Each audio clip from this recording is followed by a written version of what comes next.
This story is based on real events. Some details have been changed due to an ongoing investigation that remains unsolved. Chapter 1. The Disappearance. In 2017, a 23-year-old student named Sarah Livingston vanished without a trace in Boston, Massachusetts. The last known sighting of her was leaving the university library late at night. Surveillance cameras captured her walking down an alley, talking on the phone, and then she simply disappeared from view. Literally, there were no signs of a struggle, no screams, no evidence left behind. Sarah's phone was never found. The police launched an investigation, but there were no leads except for one chilling message she sent to her friend just minutes before disappearing.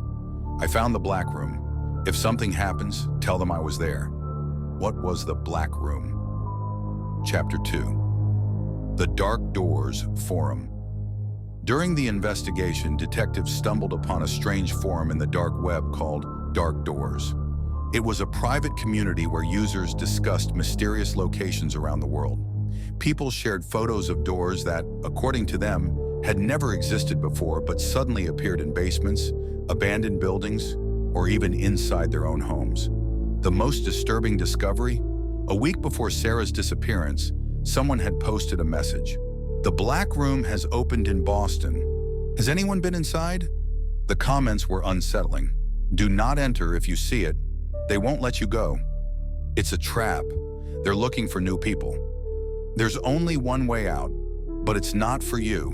But who were they? Chapter 3.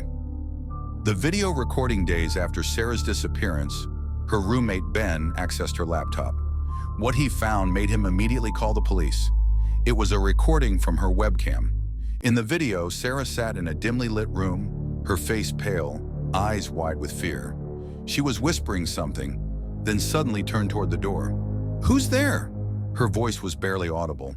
The door slowly creaked open, and the video cut off. But the most terrifying part was in the final second of the frame. Behind her near the window, a shadowy figure stood. Chapter 4. You Shouldn't Have Looked.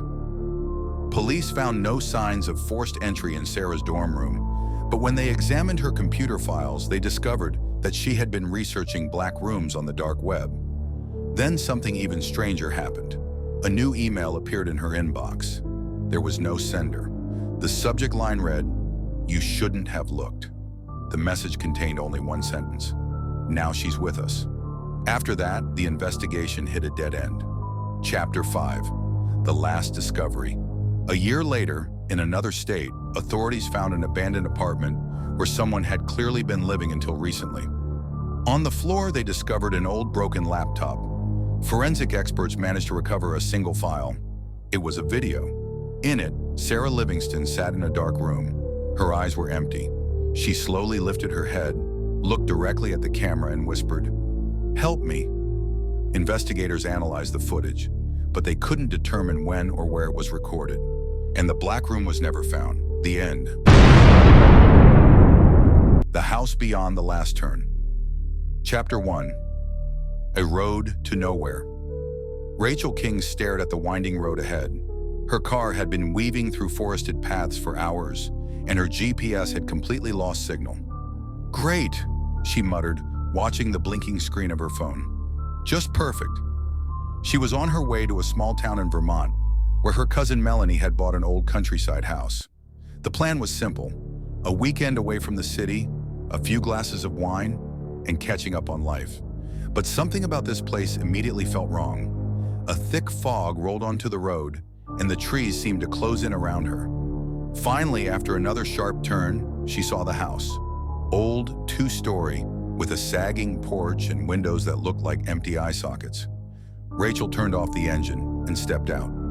Chapter 2. Strange Signs.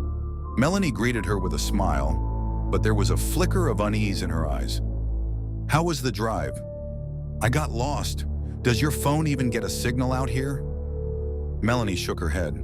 "Only in one room." They stepped inside. The interior was even worse than the outside. Creaky wooden floors, a heavy scent of dampness. Rachel felt an inexplicable chill, even though it was warm outside. "What's with this place?" she asked, glancing at the peeling walls. Melanie hesitated for a second. Weird things happen here, Rachel smirked. Did you buy a haunted house? It's just, sometimes I hear footsteps at night. Rachel chuckled, but deep inside, unease coiled in her stomach. Chapter 3. The First Night. That night, Rachel woke to the sound of floorboards creaking. She opened her eyes. The darkness in the room felt almost solid. Somewhere beyond her door, something rustled. She sat up in bed, straining to listen. Silence. Then, a faint whisper. "You've come to the wrong place." Rachel gasped. She lunged for the light switch. The room flooded with light. No one was there, but the door, which she had closed before going to bed, was now slightly open. Chapter 4. The Locked Room. The next day, Rachel decided to explore the house. She noticed an old door at the end of the hallway. "What's in there?" she asked Melanie. "The locked room." "Why is it locked?" Melanie looked away. "I couldn't get it open." Rachel frowned. "Do you have a key?" Melanie shook her head. They spent the entire day trying to force the door open, but it wouldn't budge, as if someone had bolted it shut from the inside. Chapter 5. The Shadow in the Window. That evening, Rachel stepped outside for a cigarette. She glanced up and froze. A figure stood in the window of the locked room, tall, unnaturally thin. Rachel swallowed hard. She ran inside and grabbed Melanie's arm. "There's someone in there!" They rushed upstairs. The door was still locked, but from the other side, there was a knock. Once, twice, 3 times. Chapter 6. The Midnight Darkness. That night, the house was filled with noises. Melanie shook Rachel awake, her hands trembling. "I heard it again." "Heard what?" "The whispering."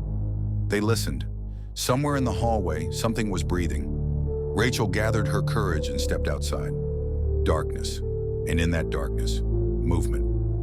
She took a step forward, and suddenly something ice-cold brushed against her wrist. Chapter 7. The Recording. In the morning, Rachel decided to place a voice recorder in front of the locked door. Hours later, they listened to the playback. At first, silence. Then, "You've come to the wrong place." A whisper, then a deep, rasping voice. "You will not leave." The door creaked open on its own.